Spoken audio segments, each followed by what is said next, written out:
ప్రతిపాదనలు మీరు అక్కడ ఈరోజు తీసుకున్నారు.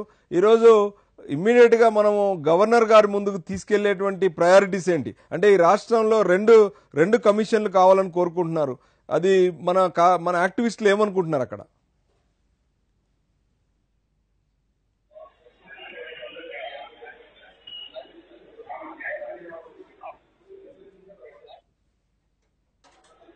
ఇప్పుడు ఇందులో ఏంటంటే సమాచార కమిషన్ అనేది ఏ రాష్ట్రానికి ఆ రాష్ట్రానికి విడివిడిగానే ఉండాలి. అది కూడా ఫుల్ ఫ్లెడ్జ్డ్ గా ఉండాల్సిన అవసరం ఉంది. ఆంధ్రప్రదేశ్ రాష్ట్రం వచ్చేప్పటికి మనకి కొత్తగా రాష్ట్రం ఏర్పడింది, రాజధాని నిర్మాణం జరుగుతుంది. ఈ రాజధాని నిర్మాణంలో చాలా అంటే వేల కోట్ల రూపాయలు, లక్షల కోట్ల రూపాయలు ఖర్చు జరుగుతూ ఉండే పరిస్థితి ఉంటుంది. ఇలాంటి పరిస్థితులు కమిషన్ లేకపోకుండా ఉంటే ఈ పారదర్శకత అనేది ఒక ప్రశ్నార్థకంగా మారే పరిస్థితి ఉంటుంది. అందుకని అసలు ముందు ఆంధ్రప్రదేశ్ రాష్ట్రానికి సపరేట్ గా, తెలంగాణ రాష్ట్రానికి సపరేట్ గా కమిషన్స్ ఏర్పాటు చేయాల్సిన అవసరం ఉంది. ఇది ఆంధ్రప్రదేశ్ రాష్ట్రం వచ్చేటికి అమరావతి ప్రాంతంలో, అది గుంటూరులో పెడతారా లేకపోతే అమరావతి ప్రాంతంలో పెడతారా, విజయవాడలో పెడతారా అనేది వాళ్ళ ఇష్టం. ఈ ఫుల్ ఫ్లెడ్జ్డ్ గా రాజకీయాలకు అతీతంగా, అంటే చాలా నామినేటెడ్ పోస్ట్ అంటే ఎలా వచ్చే పరిస్థితి అంటే రాజకీయ నిరుద్యోగులను తీసుకొచ్చి ఇక్కడ కూర్చోబెట్టి వాళ్ళని బుజ్జగించే పరిస్థితి ఉంది. అలా కాకుండా ఎఫిషియెంట్ పర్సన్స్ ని తీసుకొచ్చి, అంటే ఎగ్జాంపుల్ ఏంటంటే సెంట్రల్ ఇన్ఫర్మేషన్ కమిషన్ మాడగూడ శ్రీధర్ గారు ఉన్నారు. ఆయన లా కాలేజీలో ఒక 30 సంవత్సరాలు పైగా సర్వీస్ చేసి ఆయన తీసుకొచ్చారు.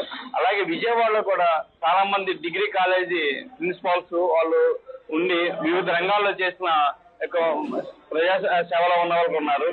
మంచి ఎఫిషియెంట్ పర్సన్స్ తీసుకొచ్చి కనుక ఈ యొక్క కమిషన్స్ ఏర్పాటు చేస్తే అప్పుడు ప్రజలు కోరుకున్న సమాచారం వాళ్ళకి ప్రజలకు అందుబాటులోకి వచ్చే పరిస్థితి ఉంటుంది.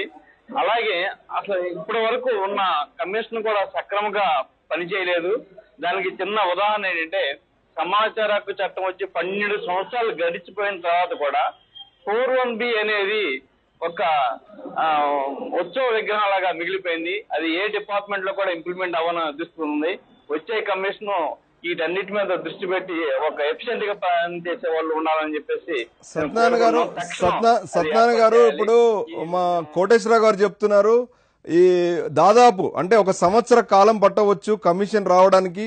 మరి సంవత్సర కాలం వరకు మనకు సమాచార హక్కు చట్టం అమలు పరిచే పరిస్థితి ఉంటుందా? ఇది నిర్వీర్యం కాదా? మరి దీని మీద ఆర్టీ యాక్టివిస్టులు ఎలాంటి స్పందన ఉంది అక్కడ? సత్యనారాయణ గారు.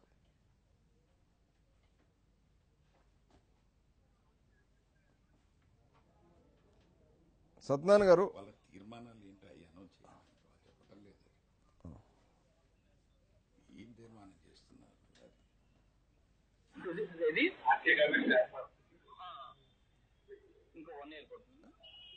సత్యనారాయణ గారు ఇప్పుడు అక్కడ మీరు ఎలాంటి తీర్మానాలు చేశారు? ఎందుకంటే ఇప్పుడు కమిషన్ కాన్స్టిట్యూట్ చేయడానికి కొంచెం సమయం పడుతుంది. సమయం పట్టే లోపల మీరు ఎలాంటి ప్రతిపాదనలతోని గవర్నర్ గారి దగ్గరికి, ముఖ్యమంత్రి గారి దగ్గరికి వెళ్తున్నారు? మరి ఇక్కడేమో మా కోటేశ్వరరావు గారు చెప్తున్నారు సంవత్సర కాలం పట్టొచ్చు అని చెప్తున్నారు. అంత ఓపిక పట్టే పరిస్థితి ఉందా? చట్టం అమలు విషయంలో ఎలాంటి ఇబ్బందులు వచ్చే పరిస్థితి ఉంది?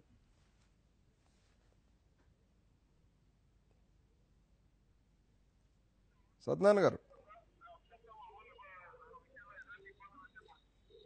అంటే ఇక్కడ మేము ఈ సాధ్యం తొందరగా నియమించమని మేము అడుగుతున్నాము.